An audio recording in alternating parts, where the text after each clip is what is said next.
Hello everybody, welcome back to Cure for the Common Game. Today we are going to break apart and open up and see what's in this here Commander 17 Vampiric Bloodlust. Let's go. So we got, what is this, 3-color vampires, red, white, and black. Seems legit. That's all the good vampire colors, right? Love those oversized full. Oh man, look at his armor. I hope the small version is just as good. Throw this stuff around. A lot of trash, a lot of trash. I don't know why they give us those boxes there, like we're not going to play with sleeved cards. Okie doke. Let's look here and see if this foil is as good as the. Look, yeah, his armor's still gorgeous. Edgar Markov here. 6 mana 4/4. Whenever you cast another vampire spell, if he's in the command zone or on the battlefield, by the way, I love Eminence, you get a vamp token. First strike, haste. When he attacks, you put a counter on all your vamps. Wow, that seems really dang strong. Really strong. Yeah, so 3-color tribal vampires is the straight up way to go with him.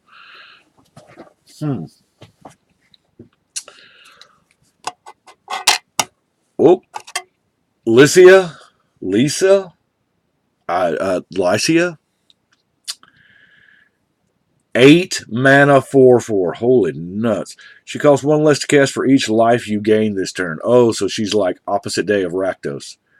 First strike life length. Pay 5 life. Put 3 counters on her. Oh, you can only do it once each turn. Each turn. So you can do it on each player's turn. So in your typical 4-player game, you can cast her, throw your 3 counters on there, have 1, 2, 3 opponents take. That's 9 on your turn. Or, well, you put 3 on, so that's 12. And then when she's not sick, 13, 14, 15, 19. Yeah, they did that specifically so you couldn't play her this turn and commander damage somebody out next turn. And she's specifically not in green, so for the 1/1 counter doubling stuffs and hardened scales and stuff. So they were pretty smart about this design. I like her. She's going to be a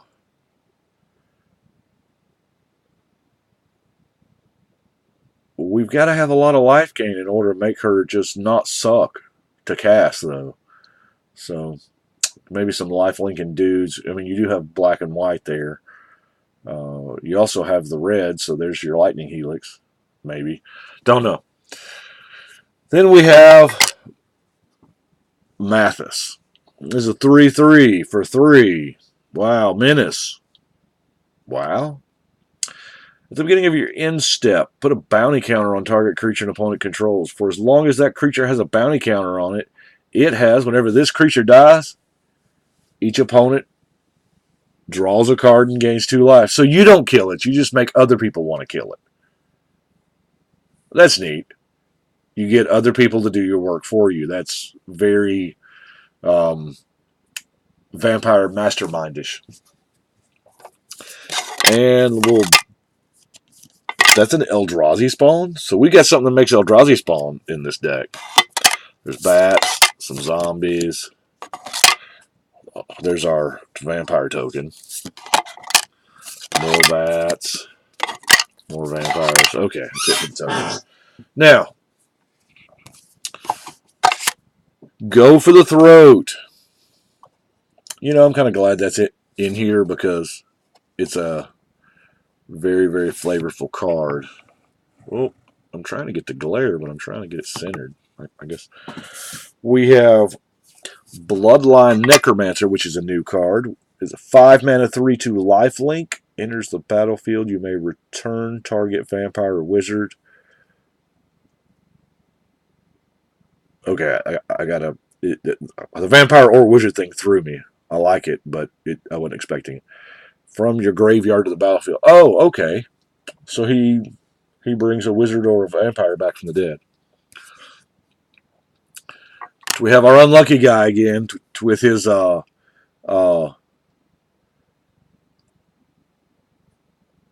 weird ass haircut.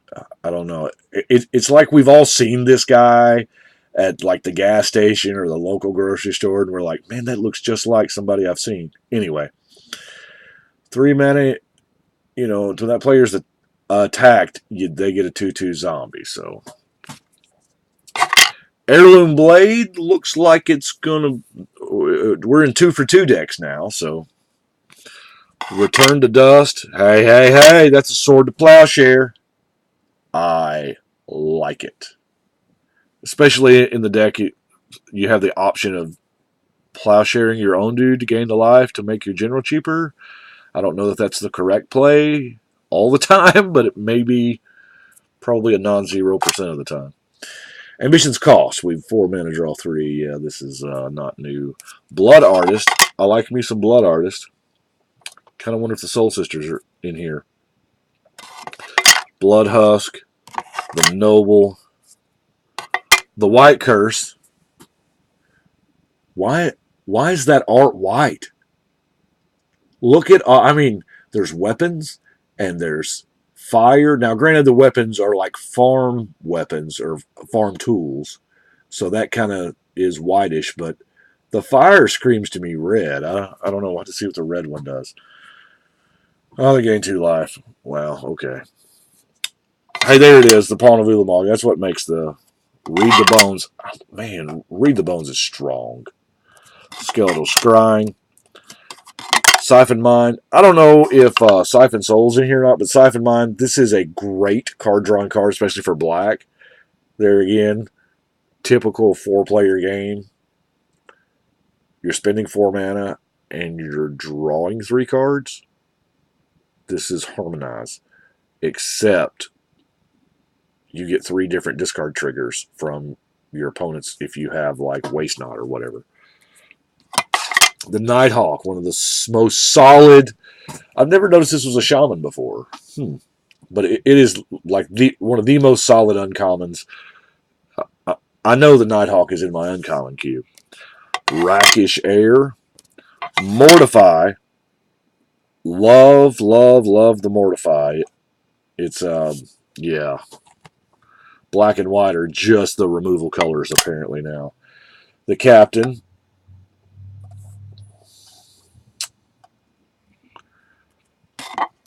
Tithe Drinker.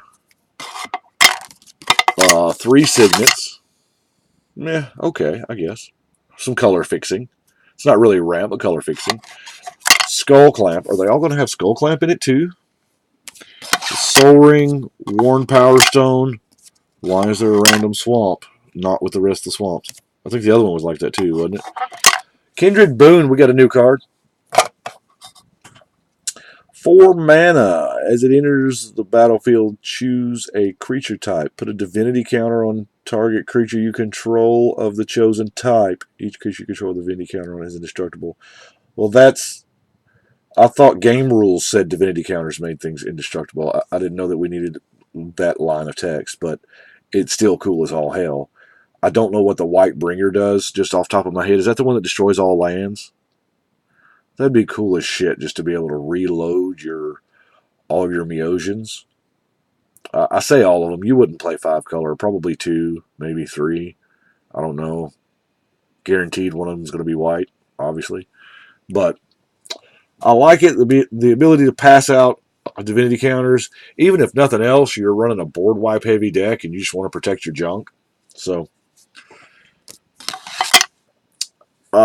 absolute. Now, this card I have seen. This was some of the few spoilers that I have seen, and this is bonkers. I mean, oh. Now, phasing. Everybody says phasing's back. No, it's 1 card. But I'm glad that they have not just abandoned the mechanic. I love, BT Dubs. Phasing has been updated, I guess we would say, for this release. Phasing used to, if somebody phased out all your permanents, all your tokens would just cease to exist since they can only exist in the battlefield. But now your tokens come back.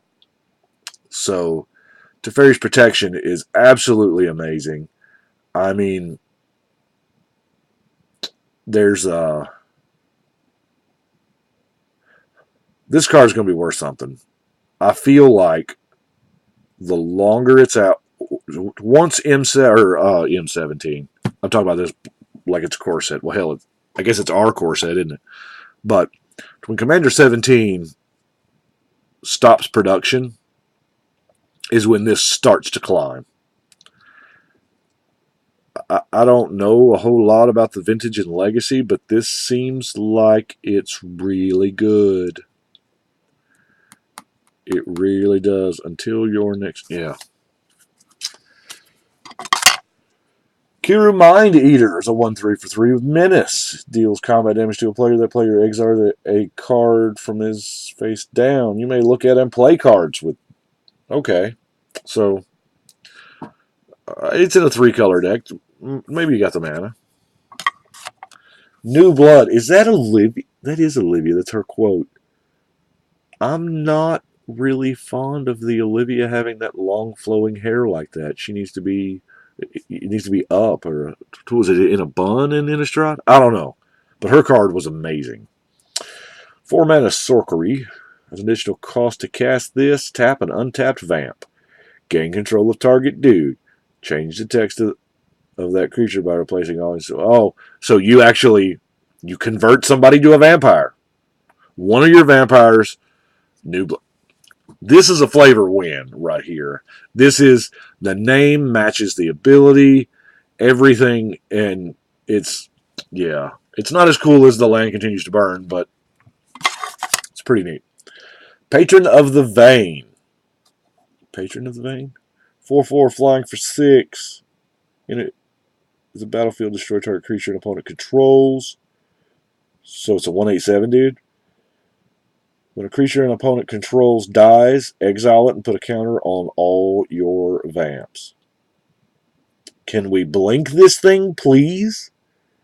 Tell me there's a way to blink in this deck. I mean, if you're going to say 4 mana 4/4 flying. Commander creatures you control have +2/+2 in haste. I'm glad they kind of brought this thing back.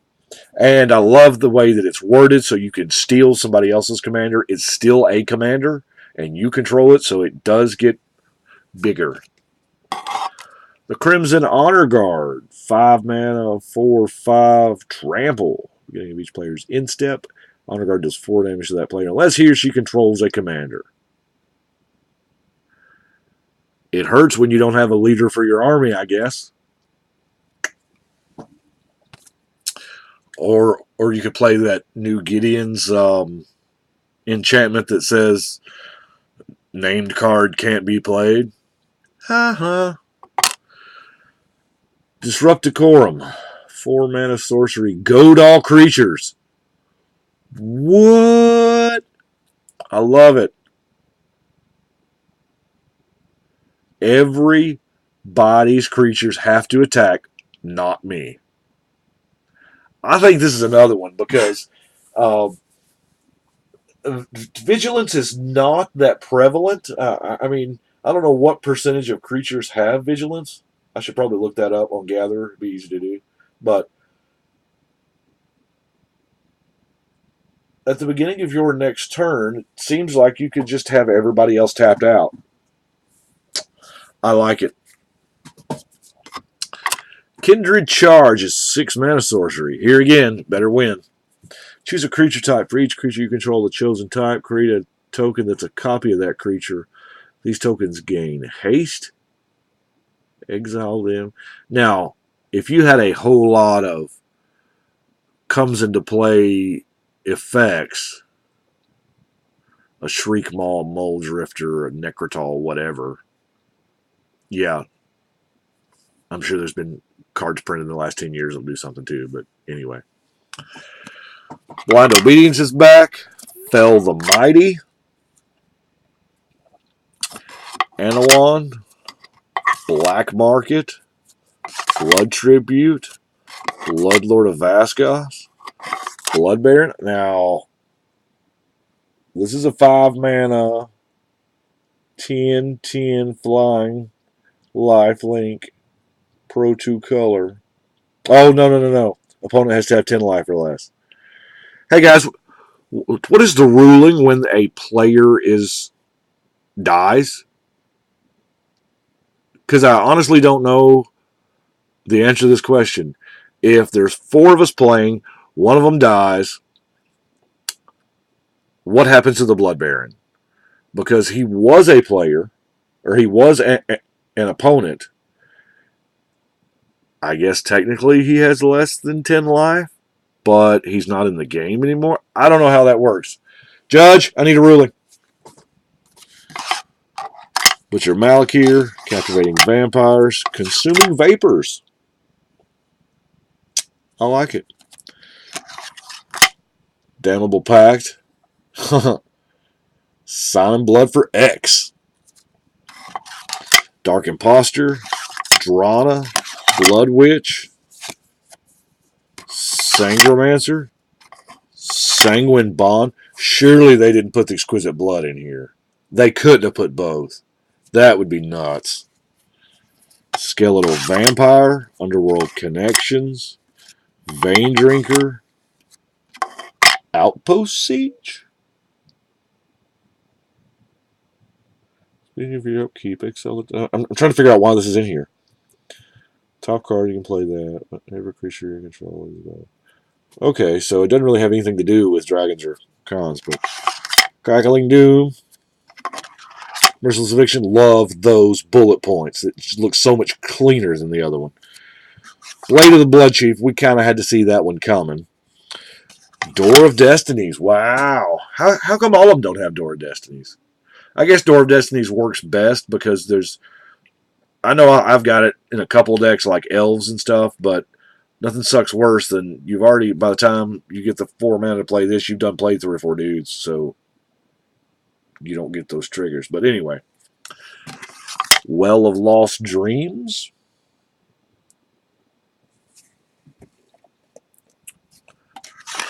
We got some basics here we're going to flip through. I kind of like that art right there with that moon, you know, it being, we just experienced this eclipse thing, so. Oh, that's right. Mark Poole did some of these arts, and I don't know. Was this in last year? Seems like it was. Seems like it was a while back. Somebody told me about this. The Shooting Star. If you'll notice, the Shooting Star in Mark Poole did an art of all 5 basic lands, and there's a Shooting Star in them. Like there's the swamp, and there is the Mountain Shooting Star. It's Rebecca Guay. Oh, yeah, the one art I like. There's the Shooting Star. Path of Ancestry's in this one too. I bet it being a common, I bet it is in all of them. That's pretty cool. I like it. Refuge, Caves, Bojuka Bog. If you're not running a Bojuka Bog in a deck that has black, you're doing it wrong. I swear to you, this is the greatest card ever. It's great for, I was going to say bounce lands, and the very next card's a bounce land. Love Bojuka Bog. Guildgate, Cinderbearing, Command Tower, Evolving Wilds, Forsaken Sanctuary, Kabir Crossroads, Outpost, Palace, another bounce land. So you're going to get some mileage out of your Bojuka Bog. The Guildgate. Whoa! 3 bounce lands for your Bojuka Bog. Guildgate, Barrens, Quarry. I like that we got Terramorphic and Evolving Wilds. Urborg Volcano and the Windscarred Crag. Well, that is all there is to Mr. Markov here in his fancy armor. He looks like I don't know, hadn't read or or listened to any of the story, but he does look like the alpha, doesn't he? Anyway, that's all I've got for vampires. Boy, this is I just crossed over 20 minutes. I'm sorry. Anyway, I appreciate y'all watching, but right now we're gonna shuffle and cut.